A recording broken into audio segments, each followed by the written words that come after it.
Tengo cajas de carilinas por toda mi casa y no me gusta verlas en formato cartón, así que me compré este portacarilinas de acrílico. Acrílico es un material símil plástico.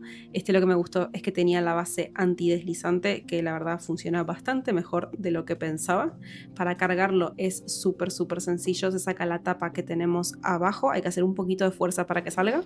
Una vez que lo sacamos, ponemos adentro la caja de cartón con nuestras carilinas. En este caso yo tengo esta de la marca Kleenex. Se pone por abajo y lo volvemos a tapar hasta que escuchamos que hace un pequeño clac de que está bien cerrado. Este diseño a mí me gustó mucho particularmente porque es un diseño de mármol blanco y combina perfecto con el resto de mi cocina, que de hecho aquí en el vídeo se ve el fondo de mármol blanco y simplemente se cierra y ya lo tenemos listo para utilizar. Si vos también querés dejar de ver cajas de cartón por toda tu casa, te voy a dejar el enlace exacto a este producto en la descripción y nos vemos en la próxima reseña.